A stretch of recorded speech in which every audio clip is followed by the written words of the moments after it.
Ladies and gentlemen, good day and welcome to the earnings conference call of Dalmia Bharat Ltd for the quarter ended 31st December 2025. Please note that this conference call will be for 60 minutes, and for the duration of this conference call, all participant lines will be in the listen-only mode. This conference call is being recorded, and the transcript will be put on the website of the company. After the management discussion, there is an opportunity for you to ask questions. Should you need assistance during the conference call, please signal an operator by pressing star then zero on your touchtone phone. As a reminder, all participant lines will be in the listen-only mode. Before I hand over the conference to the management, I would like to remind you that the certain statements made during the course of this call may not be based on historical information or facts and may be forward-looking statements.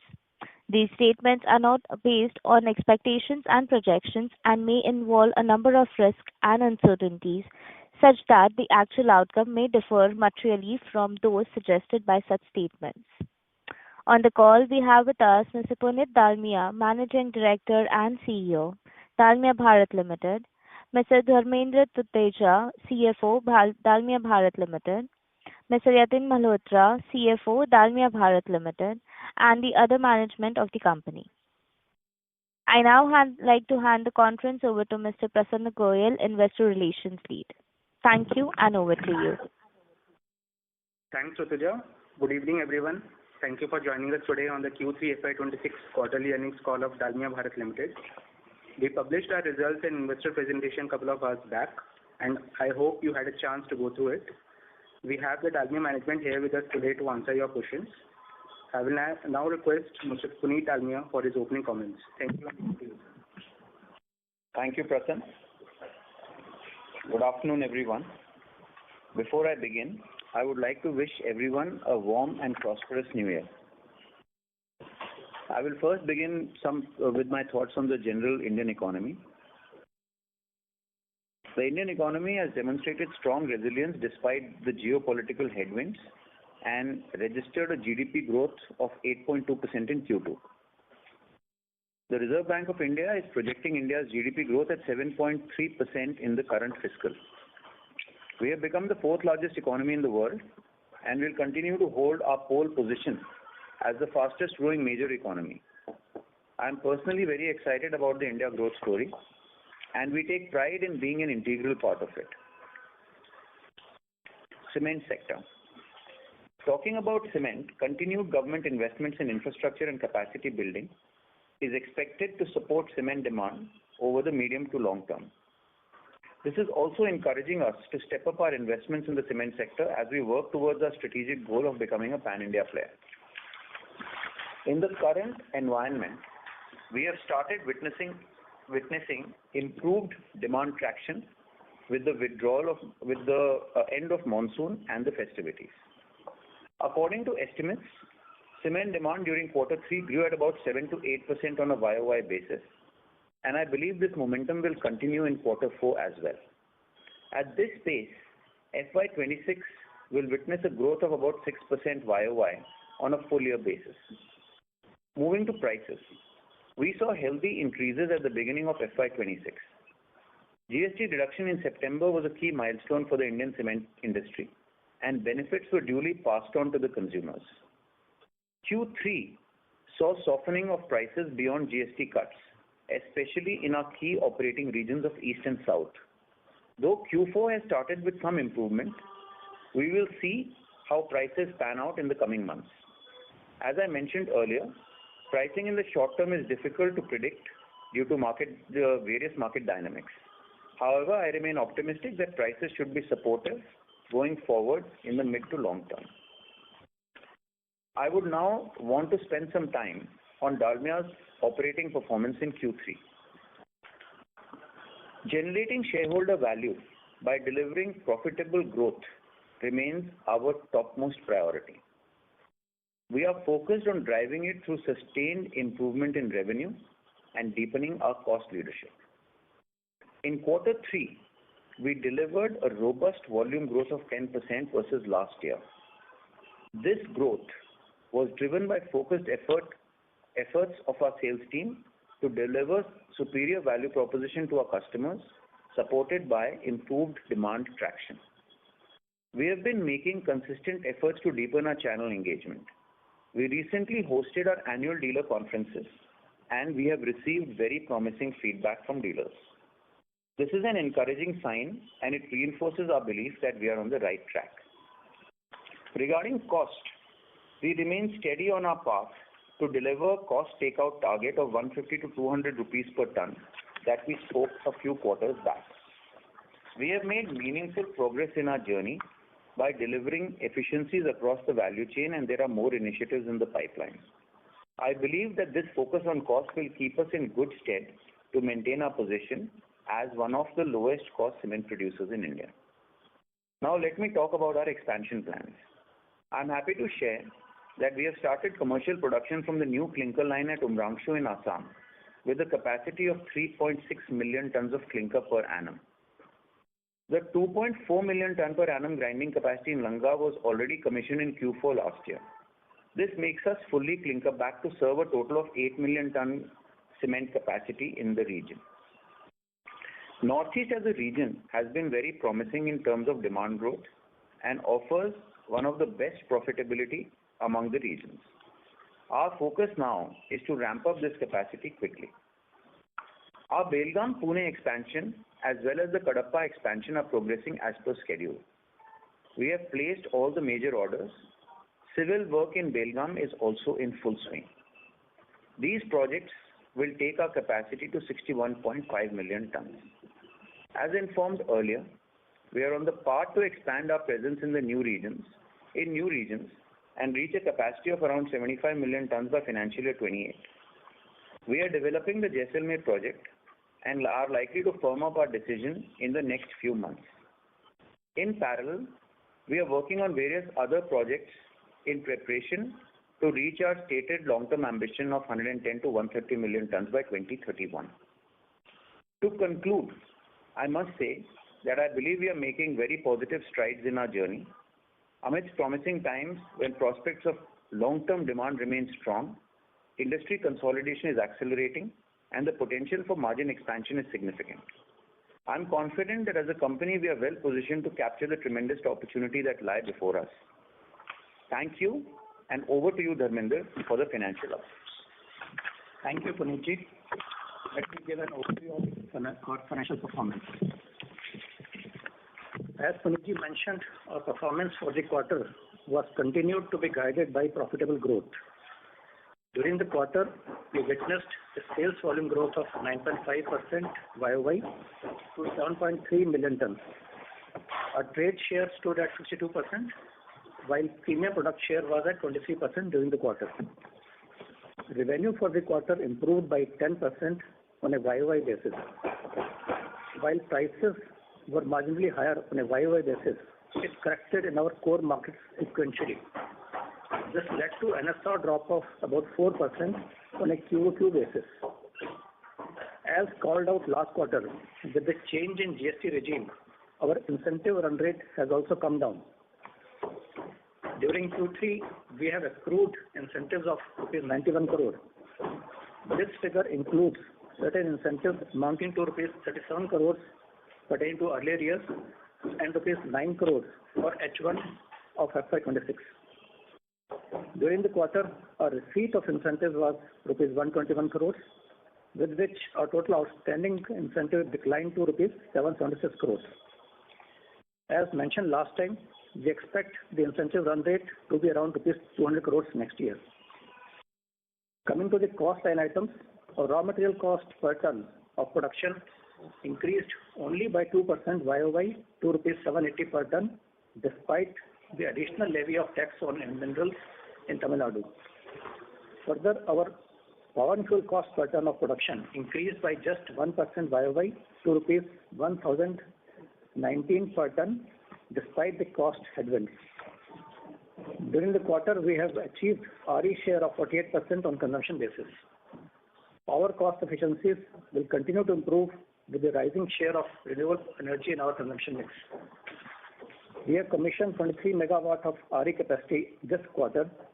With this, our total RE capacity has reached 410 megawatt. In 9 months, we have invested about rupees 50 crores in equity SPVs for the group captive RE projects. There are more projects in the pipeline which are expected to come online in the next few months. During the quarter, our blended petcoke and coal consumption cost has remained range-bound at about $99 per ton on a QOQ basis. Blended fuel cost during the quarter stood at rupees 1.36 on per kcal basis, while CC ratio was 1.6 times. Our logistic cost during the quarter saw a significant decline of 5.6% YOY, thanks to good progress on our various initiatives. Our direct dispatches percentage stood at 62% this quarter, while lead distance was at 277 kilometers. Other expenses during the quarter increased by 11% YOY to rupees 579 crores, primarily due to planned shutdowns and increase in marketing spends. During the quarter, the company hosted its annual dealer conference and was one of the major sponsors of the Messi India Tour, among other initiatives. As Punitji mentioned, we'll continue to strengthen our position as one of the lowest cost cement producers. In one of the slides of our earnings release, we have included our total cost trend, excluding the two major external headwinds that impacted us. That is, additional levy of mineral tax in Tamil Nadu at rupees 160 per ton and spike in fuel prices. Clearly shows that we have reduced our structural cost over the last few quarters through better operational efficiency across levers. Our EBITDA per ton stood at 823 per ton, while absolute EBITDA was at rupees 602 crores. This is an improvement of 18% on YOY basis. As you are aware that the Government of India has recently notified the new labor codes. Consequently, we have assessed an incremental impact of these changes amounting to rupees 32 crores towards gratuity and other employee benefits. This has been provided under exceptional items. During Q3 FY26, we have incurred a capex of about 513 crores, which makes YTD December spending to be rupees 1703 crores. We expect the spending to be around rupees 27 crores in FY26. Majority of the capex in current year is being spent on Umrangshu Clinker, Belgaum Pune units and Kadapa project, along with the other land acquisitions and other ROA projects. Our gross debt at the end of the quarter stood at rupees 6,844 crores, while net debt stood at 1,793 crores. Our balance sheet position remains strong with our net debt to EBITDA at 0.6 times. Just to summarize, we saw good volume growth and stable costs in Q3. Our drop in prices led to margin suppression during the quarter. As we look forward to Q4, we expect positive momentum to continue on demand, whereas margins are likely to get supported with better prices. With this, I open the floor for question and answer. Thank you. Thank you very much. We will now begin the question and answer session. Anyone who wishes to ask a question may press star and 1 on the touchtone telephone. If you wish to remove yourself from the question queue, you may press star and 2. Participants are requested to use handsets while asking a question. Ladies and gentlemen, we will wait for a moment while the question queue assembles. First question is from the line of Jashandeep Singh Chadha from Nomura. Please go ahead. Hello. Thank you for the opportunity. So before I ask my question, I just need a clarification on the incentive front. In your presentation, you have mentioned that around 37 crore of the incentive received this quarter was from the previous period. So is it in line with the expectation and the run rate that the management was building in, or should we treat it as a one-off item? And how should we look at this 37 crore? When we said that the run rate for the next year is about 200 crores, so this new incentive is also included. So this incentive is including the retrospective effect. That is why the figures have been stated that 37 crores pertains to the previous year and 9 crores pertains to first half. But the impact will come in the coming years also. That is included in the run rate of 200 crores per year. So it is in the normal course of business, right, sir? Yes, please. Yes. Yes. Okay, thank you for the clarification. Now, my first question is, largely on account of demand and pricing. In your key states, few of your key states in both East and Northeast, there will be state elections that will be happening this year. So with that context, how do you see demand, going in East, and what will be the impact on the pricing? How do you see cement pricing? I understand, Puneet sir just mentioned in short term it is very hard to say, but over FY27, if you can give a wider picture on both demand and pricing, how are you seeing, especially in East? I think, our view is that East is, one of the lowest per capita consumption regions in the country, and the headroom for growth here is quite high. A lot of the eastern economy is determined by mining and natural resources, and I think the government is quite focused on unlocking, some of these resources and converting them into GDP growth. Also, a lot of infrastructure is being built. So my personal view is that, also given the fact that, now to get re-elected, you have to show good development and you have to meet the aspirations of, the Indian demographic, which is largely a very young population. So my belief is that East should definitely be slightly above than the, national average. And I think 7 to 8% growth in East should be quite easily possible. But again, as I said, there will be blips along the way. This is like, large part of Indian consumption is the capex business, whether it is housing or infrastructure. The repair business is quite low in India still, because India is still being built. And therefore, sometimes capex gets postponed sometimes. But over a slightly longer period, it's more easier to predict. Quarter on quarter, there could be blips. But over a 3 to 5 year period, it evens out. And I think that East should grow in high single digits quite comfortably. Second point is, if I look at pricing, the pricing in East India and South also declined more than the adjustment for GST post 22nd September. I expect this to come back. And even in the first, even in January itself, we are seeing some corrections, although they are still, minor and not very meaningful. But I see some upward corrections in January. And this is usually a strong quarter in terms of demand also. So I think given the fact that there has been excessive correction in prices, and the demand is strong, I expect some price uptick this quarter. But again, as I said, it's hard to say. And long term, I think prices will get driven by consolidation. I think barriers to entry in this business are rising, and higher consolidation will mean higher prices over the medium to long term. That's all. Thank you. Thank you for this, sir. But if I put this question in, sorry, sir, you were saying. No, go ahead, Jashandeep. Yes. So if I put this question in a slightly different way, like we had Bihar election, and we saw out of all the eastern states, Bihar spent close to 55% of their budgeted capex, whereas all the other eastern states are less than 25%. So given that West Bengal and Assam will be soon having elections, do you think more funds and more projects will flow to East, and hence you will have a higher demand coming from these regions, which obviously suits Dalmia? But just wanted to understand a quick view on how elections normally affect demand in that sense.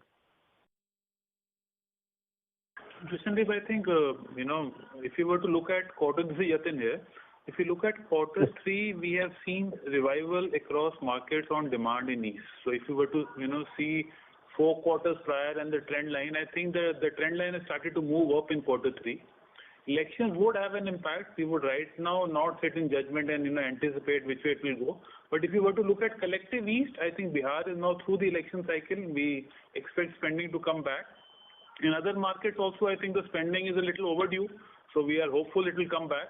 So we will see how it pans out. I think Odisha, Jharkhand, Bihar, all of them should do. And West Bengal might see some blip in the interim, but I think that again the demand will come back. So high single digit might be, we may end up touching double digit is what our expectation. Understood. Thank you so much for this, Yatan. My last question is largely on cost. We have seen petcoke, rise in the recent months. So what will be the impact, for Dalmia in fourth quarter on cost front? If you can just give an estimate. The blended cost will go up as we've seen that the petcoke prices have gone up. But of course, we'll try to mitigate this by increasing the blend of the domestic coal, which is slightly cheaper. Understood, sir. I'll join back with you for my other questions. Thank you. Thank you. The next question is from the line of Indrajit Agarwal from CLSA. Please go ahead. Yeah, hi, thank you for the opportunity. A couple of questions. Of the 150 to 200 rupees cost savings, how much have we realized so far and what is still pending? So, Indrajit, I think Dharmendraji mentioned in his commentary earlier. If you look at slide 23 of our IR deck, actually we made that explicit because this is generally a question that comes up. I think we gave this estimate around 5 to 6 quarters ago. Structurally, if you were to see, I think we have made decent progress. We are, if you were to remove the two major headwinds that have come along our way, one was the Tamil Nadu limestone and one is the fuel, uncertainty. We have roughly in the ballpark of 45 to 50 rupees per ton is what we have structurally extracted. But as Punitji also mentioned, there are more in the pipeline. So we gave a guidance of 150 to 200. We have down 6 quarters. We are roughly 50s in the bank. I think much more will get converted in the coming quarters. So we are pretty much steady on the journey. Sure, this is helpful. Second, I missed the capex guidance for this year. What was it again? 2,700 crores. And lastly, if you can help us understand how is the current pricing versus 3Q average? We have seen some increases in early January. So is this like meaningfully above 3Q average or we are broadly at the same level? I think we are just 20 days into the quarter. Right now, if you were to ask that question, yes, we are excited with the green shoots, but too early for us to count money.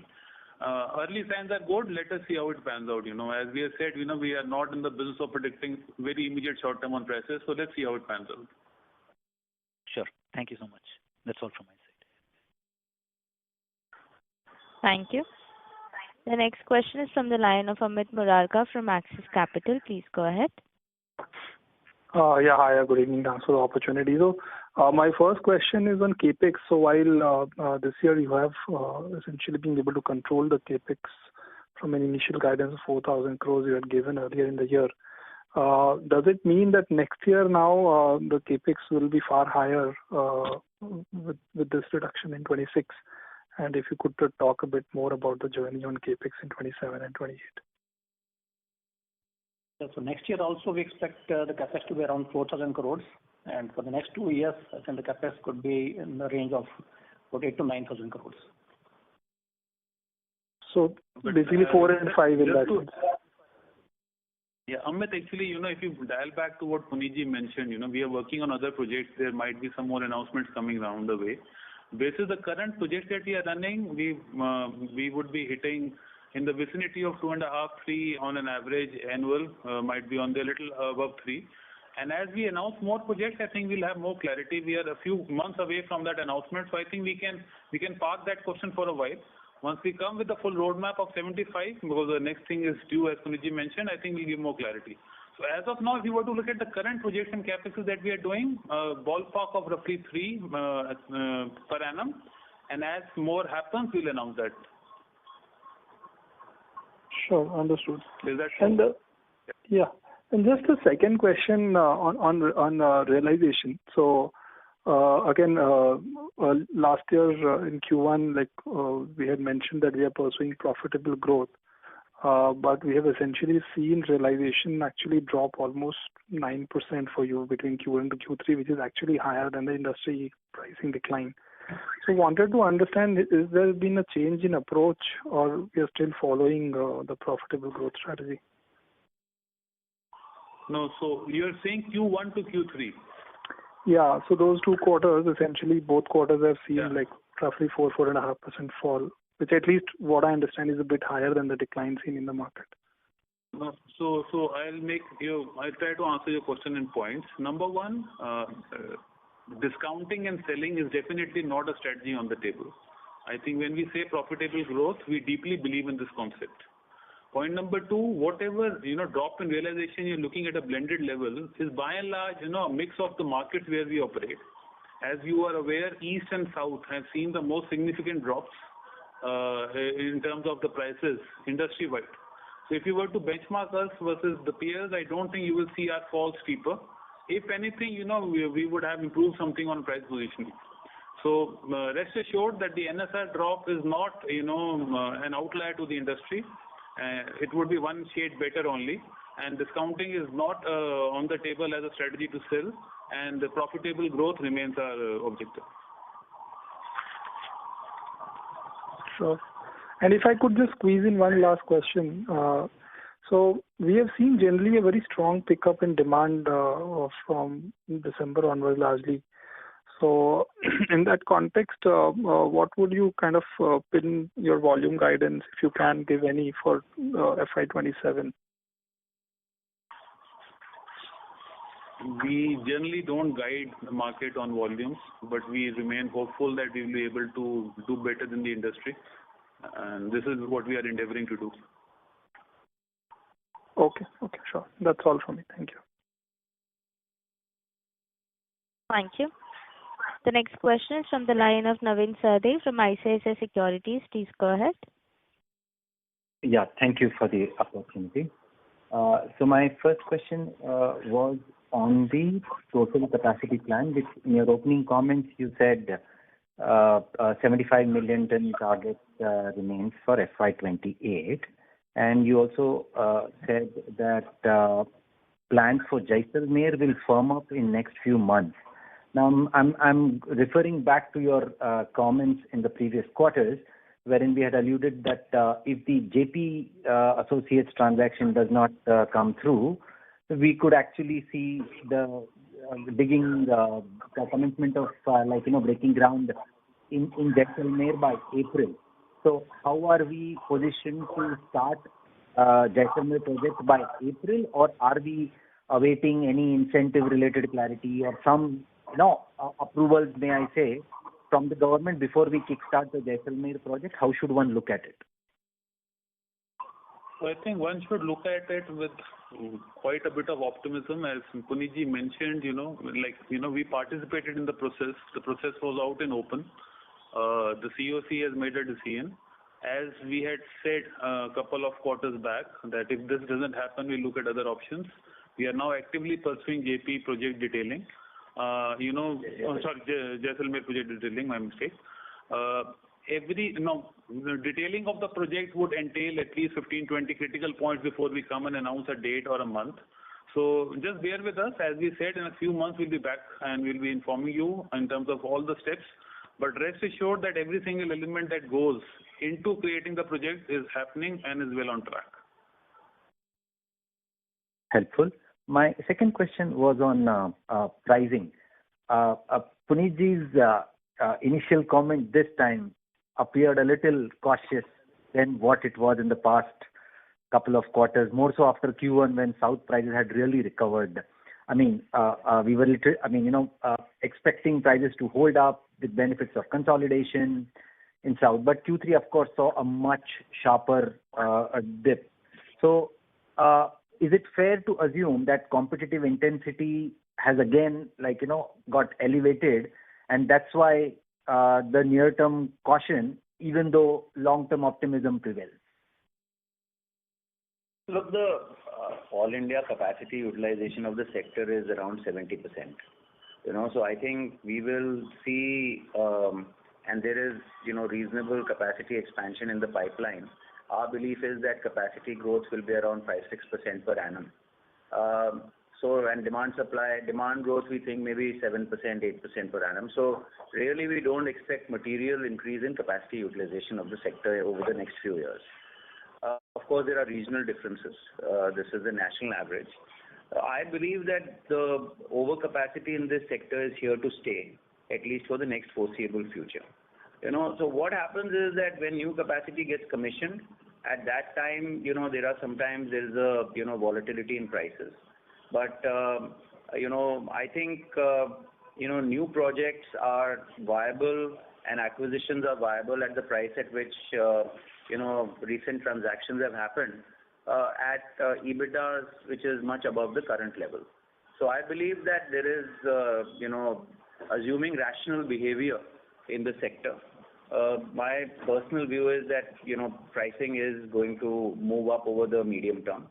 And I remain, cautious in the short term, but, reasonably optimistic in the medium to long term. My position hasn't changed, but again, as entrepreneurs, we are mostly optimistic. So, I think, you should look at the long-term trends in the sector and, discount what I want to say if you want to. But I think we are investing, behind the growth in India and our deep conviction that, there is entry barriers are rising due to limestone auctions and due to, not easy to commission new projects, and it's not even easy to integrate acquisitions and, turn them around quickly. It's a skill which requires a lot of hard work and a lot of focus and a lot of disciplined execution. So in our view that, entry barriers are rising, and I think consolidation will yield good results in the long term. And I think this GST thing again is a very big shift. It's almost 10%, difference than, what it was.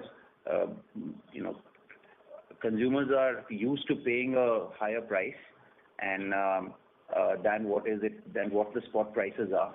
And in the medium term, at least the prices should easily bounce back to what consumers are, used to paying for period of time. Over a 2-3 year period, I think that's easily possible. So I think I remain optimistic. No, great. And we truly appreciate your comment. Just one small question. For the Northeast clinker unit which got commissioned recently, are we planning any split grinding units in Bihar like some of your peers are already contemplating or in an advanced stage of land acquisition? Is that a possibility to expect a better utilization of the clinker there? Can you please repeat the question? Naveen, can you just repeat the question, please? Yeah, my question was about the possibility of a split grinding unit coming up in Bihar. So some of your peers in Northeast are contemplating, rather not just contemplating, are in an advanced stage of land acquisition in Bihar for a grinding unit to utilize the clinker in Northeast. So and they are very close competitors to you, if I may say, set in an open forum. So I'm just trying to understand if we also, to utilize the clinker better, likely to put up pursuing to put up a grinding unit, given the state also has incentives. Just trying to understand your thoughts around better utilization of Northeast clinker. Thanks. It's a definite possibility. I think, as I said, we are evaluating all options in line with our, laid out roadmap. And I think as and when we are ready to make announcements, we will. But this is a definite possibility. Yeah. We have excess clinker in the Northeast right now. Appreciate. Thank you so much, sir. Thank you. The next question is from the line of Pinakin from HSBC. Please go ahead. Yeah, thank you very much. So my first question is on the near-term March quarter. So you mentioned in your comments that you expect industry demand growth of 6%. 1H was low single digits. Q3 was better. But that would broadly imply that Q4 could be as much as 10% industry or late single digit industry demand growth, which will be very strong. Would that assessment be correct? Yeah, I would. This is what we expect. I think the momentum has picked up in December. We expect the same to roll on in quarter 4. Might be, a little here and there. So, yeah, high single digit is what our expectation is for the industry. So if we have such strong demand growth, would pricing, also see a similar improvement, given pricing has been very weak for the last 6 months? Or you see industry overcapacity or competitive intensity hold back price increases? Because naturally such a strong demand growth should drive prices higher. Well, as I said, I mean, the prices corrected quite excessively beyond the GST reduction in both South and East. and there has been a marginal recovery in January. But as I said, I want to just wait and watch, and demand growth obviously helps. But let's wait and watch as to what happens. And Pinakin, just to add, December saw a more decent demand than November, but still it saw a price drop. So we can't put our finger down and say this is going to happen. Let us see. We are hopeful that should be positive for the industry. We are fingers crossed. Got it. My second question is that the trade share which used to be in the late 60s, Q3, Q4, Q1, has been 62% for the last 2 quarters or so.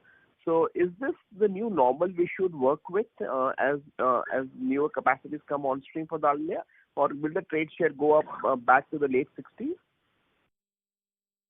This is definitely not the new normal. This is a reality in a subdued demand environment. This is something that has happened by choice, I would say, partially by the way market drove us. I think you should look at mid 60s to high 60s only as a future path. This is what we are committed to deliver. Got it. Thank you very much. In the interim, as the capacities come online, there might be a little spike here and there, but steady state, I don't think this is what you would look at. Understood. Thank you very much. Thank you. The next question is from the line of Satyadeep Jain from Ambit Capital. Please go ahead. Hi, thank you. On the expansion plan, just wanted to touch on the next leg of growth. Puneet, you mentioned 75 million tons. Given typically it takes 2 years, how confident are you on 75 million ton in 28?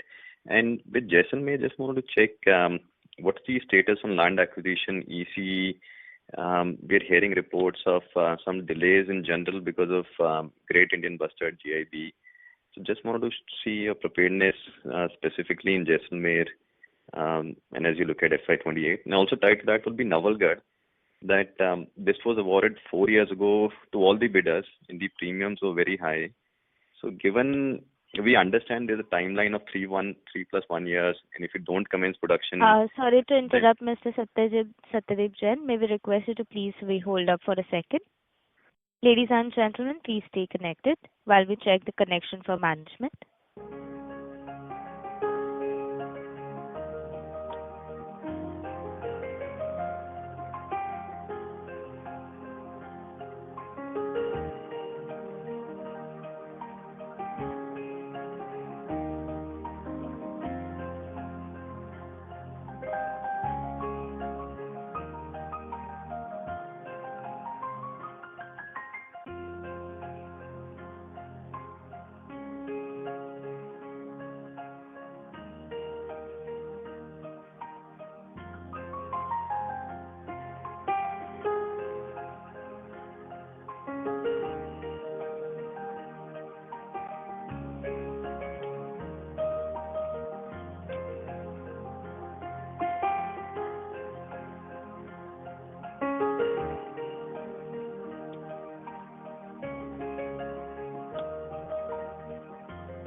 Ladies and gentlemen, thank you very much for patiently holding. We have Mr. Satyadeep Jain in the connection. Mr. Jain, you may please proceed ahead with the question. Hi, thank you. So, Puneet, just wanted to check on the expansion beyond what you already have, specifically tied to North. So you have 2 options, Jaisalmer and Navalgarh. As you look at Jaisalmer, specifically, what is the land acquisition status? What is the EC? We are hearing generally some delays in EC because of Great Indian Bustard, even for cement plans. Is that something you're noticing? So level of preparedness for Jaisalmer, especially as you look at FY28 commissioning. And also Navalgarh, it's been 4-5 years since you got that, and all the others who got that lease in 2021.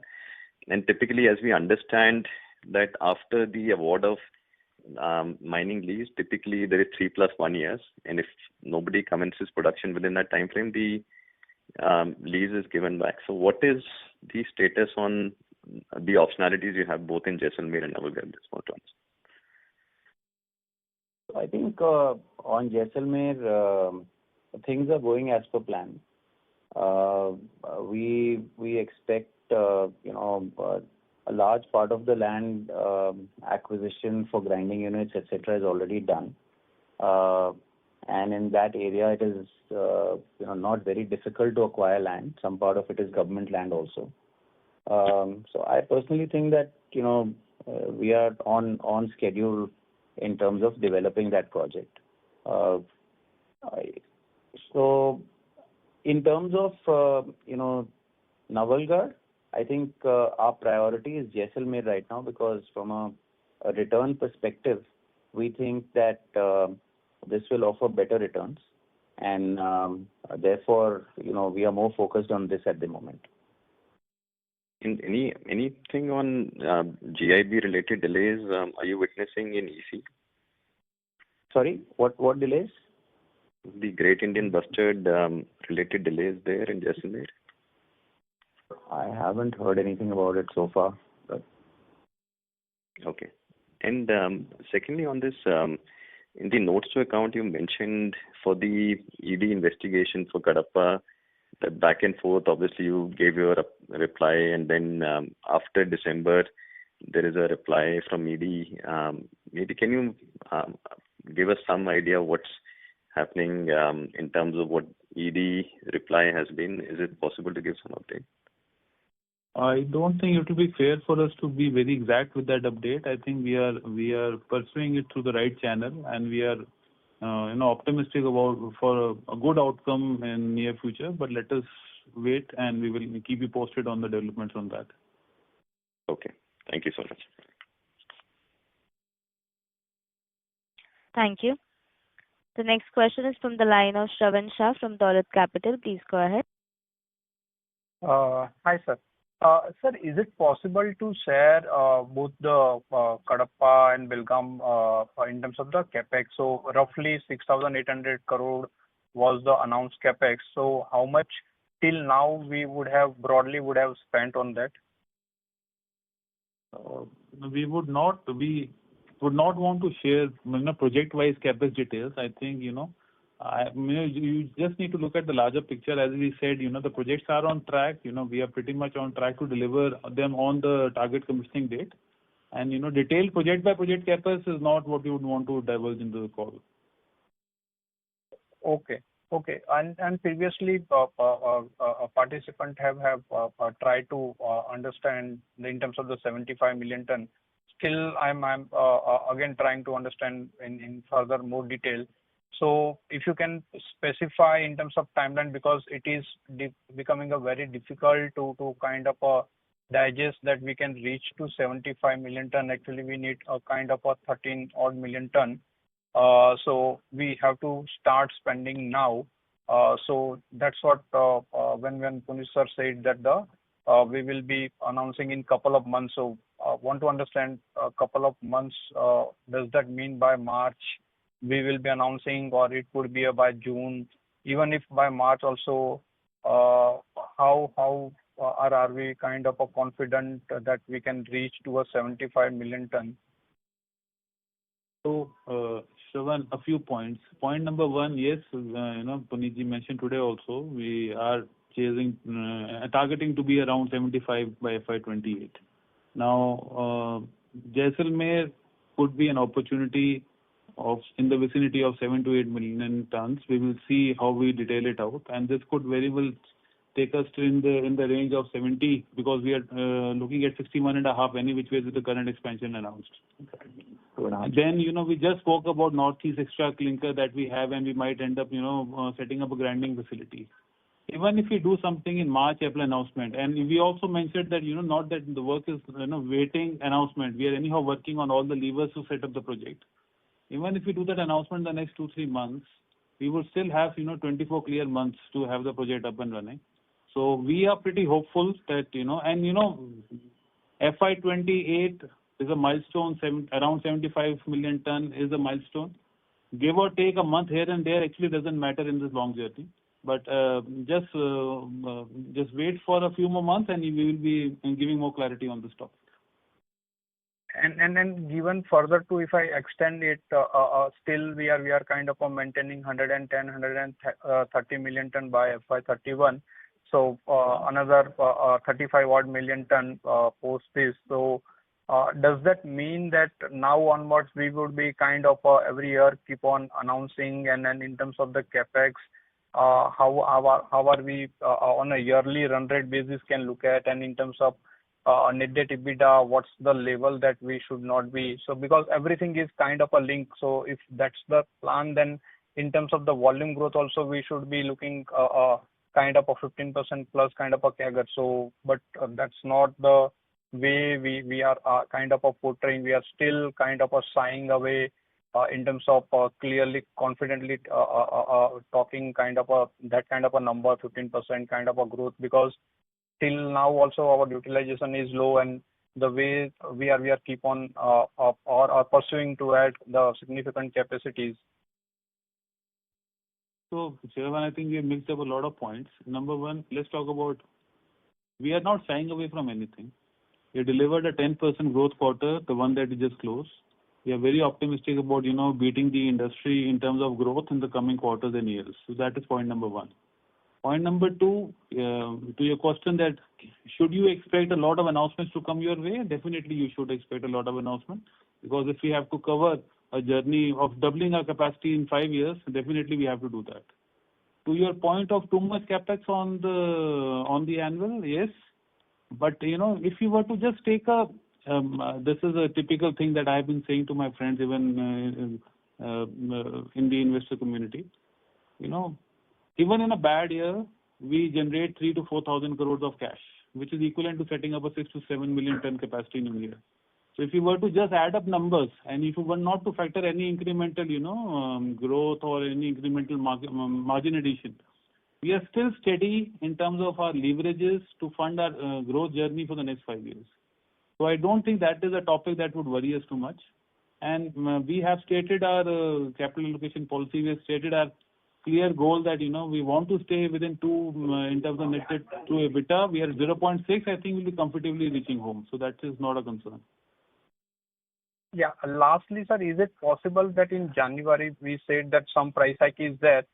If you can quantify, was it kind of a 15 odd rupees, and that too in a non-trade? Was there any price hike in trade also? In January? Yeah, January. I think it's still living January. I think your trade case can give you better indicator than what we know as of now. But let this quarter pan out, and we'll have more chat on this topic. Okay. Sorry to interrupt you, Mr. Shah. Yeah, I'm done. Thank you and all very the best. Thank you. The next question is from the line of Rahul Gupta from Morgan Stanley. Please go ahead. Hi, thank you for taking my question. So I have one question on other OPEX. So how much of your marketing initiatives that you undertook this quarter had one-offs? Can you please help us understand that? We can get back to you in a while. We don't have that number offhand. I'll try to give it to you before we end the call. Okay, so just a connected question on the slide 23 where you discuss your cost adjusted for Tamil Nadu tax, keeping fuel cost constant from 1Q25. So does 3Q26 number also include one-off from marketing expenses? Yes, it does. Actually, we have just, we did not want it to slice and dice it too much. So it has one-off of marketing. It has a spike of, the shutdown costs we had in this quarter. We don't want to cut out down 2 layers. We just called out the 2 larger headwinds, because that is everything else is a part of business the way we see it.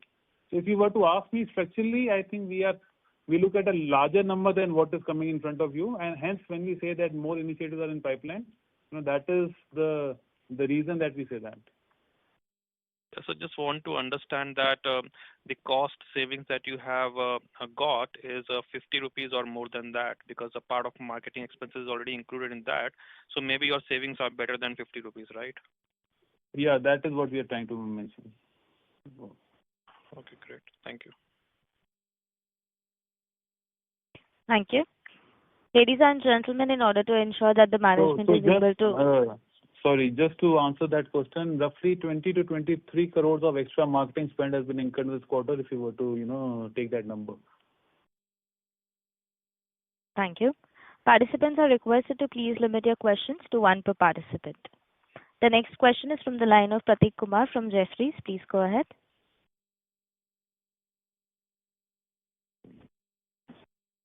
Yeah, good evening.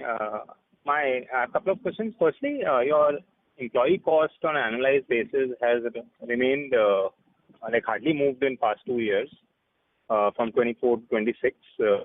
Is this also part of cost saving, and how is this kind of happening, and the outlook here is the first question. I don't think employee cost reduction as such is a line item of a cost-saving agenda. Yes, we believe in running a fitter, leaner organization, which is, fit for purpose of future. But this is not a stream of cost initiative that we are driving very consciously.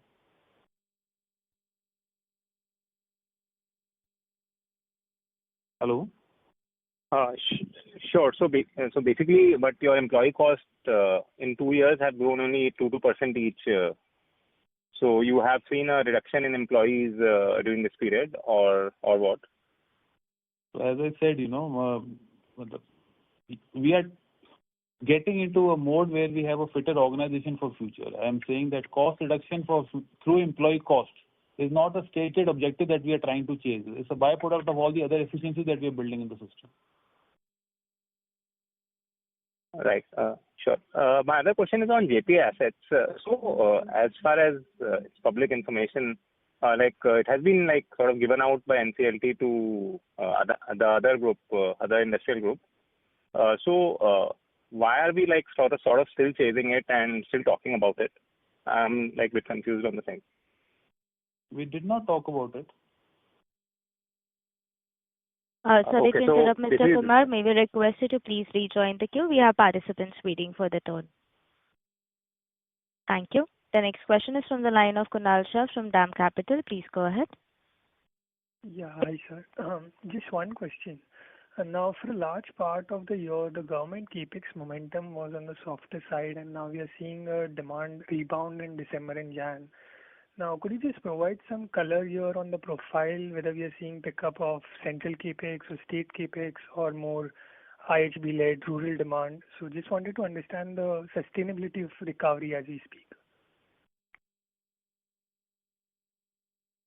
Actually, as I said that it's very hard for us to build a, model like this where we can get a very accurate quarter-on-quarter, state-by-state demand projection. There are times when projects get delayed. There are times when, there is large capex and projects get accelerated. So I think what we have learned is instead of spending too much time on this issue and becoming a perfect demand forecaster, we are better off making a, larger trend line on how the, Indian overall demand is likely to behave and plan our investments on that basis. I think we have found that it's just, a better way to spend time to plan investments which are longer term with a longer term trend line in mind. And I think there are sometimes blips along the way, but as I said earlier, things catch up and revert to mean unless there is some very, very structural, change. So overall, I still, believe that, 7 to 8% demand growth over the next 10, 20 years is possible in India.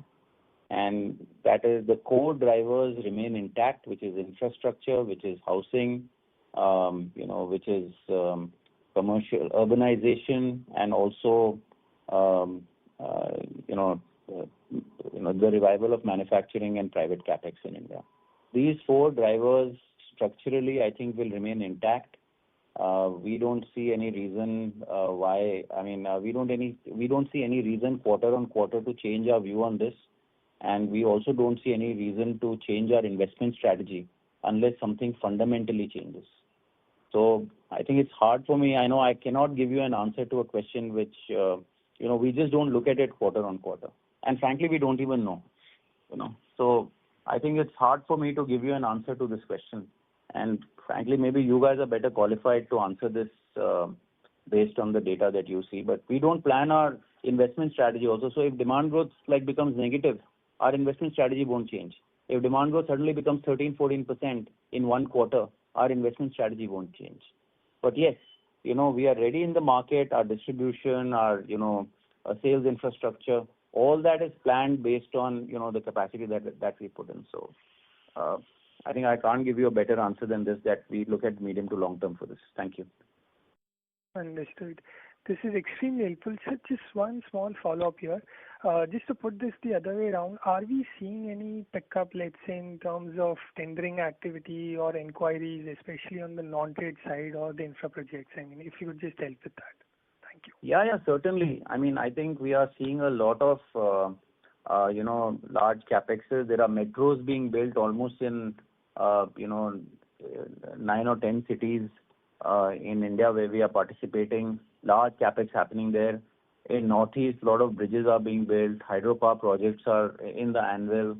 There are roads. I mean, we see it all the time. There are railway tracks. So I think there is a lot of activity on infrastructure. And, yes, there are tenders which are coming in for some of these, large projects on a continuous basis.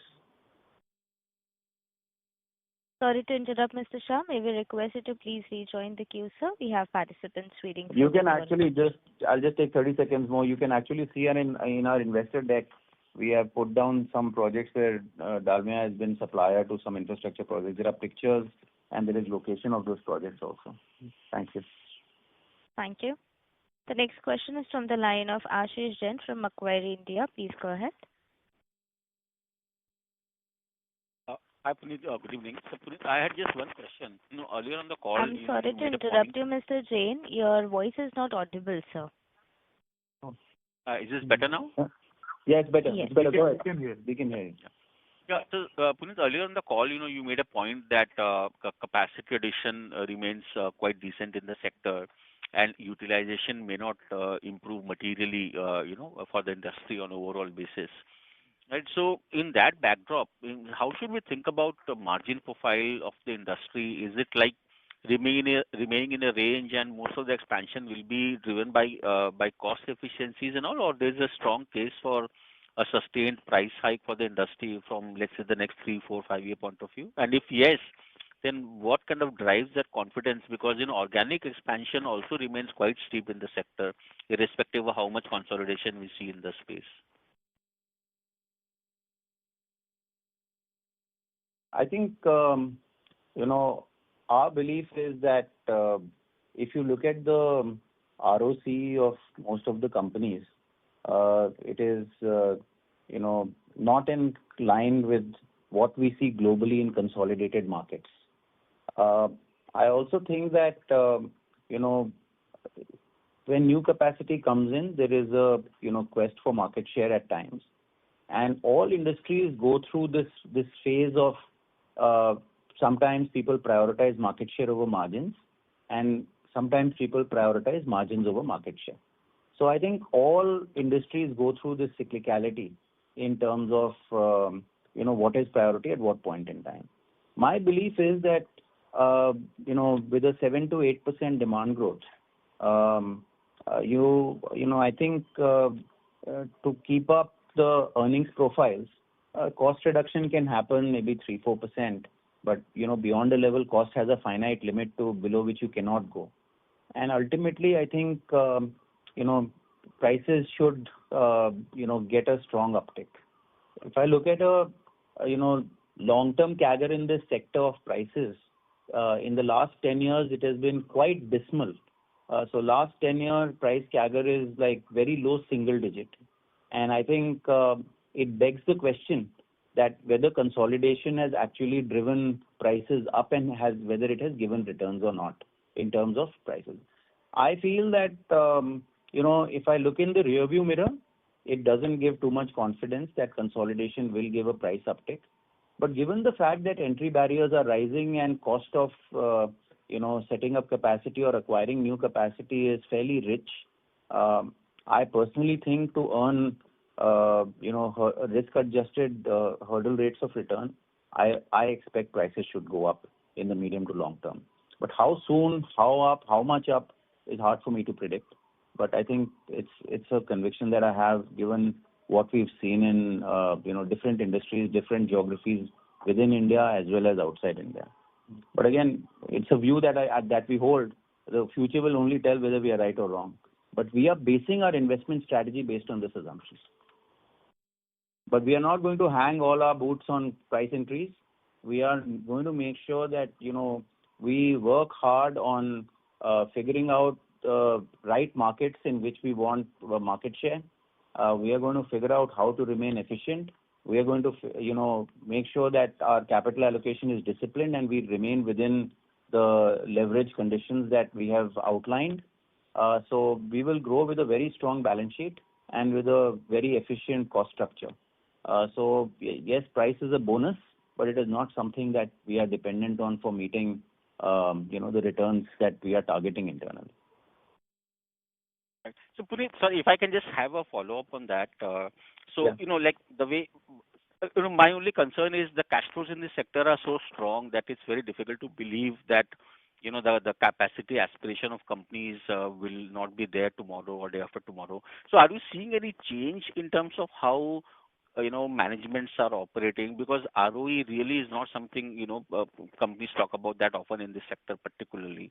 So do you sense there's a change in, especially given the change in ownership of capacities and all in the sector in the last 4-5 years, and could that be a trigger you believe, in terms of how people think about profitability? No, sorry, I didn't get your question. You are saying that cash flows are strong, so people will keep adding capacity, and hence prices will not go up. Is that the question? Yeah, because that's what you have seen, right, in the last 10-15 years. Because it's a definite possibility. Look, yeah. Go ahead. Yeah, sorry. Go ahead. Yeah. No, it's a definite possibility. I mean, who knows the future? As I said, if you look in the rearview mirror, the price CAGR is like low single digit. It's below inflation. So if you look in the past, that's the reality. So yes, I mean there is a possibility that people keep adding new capacity and cash flow remains strong and prices don't go up. Yeah, that's a definite possibility. I mean, I don't know, but I remain convinced that there is a strong case that as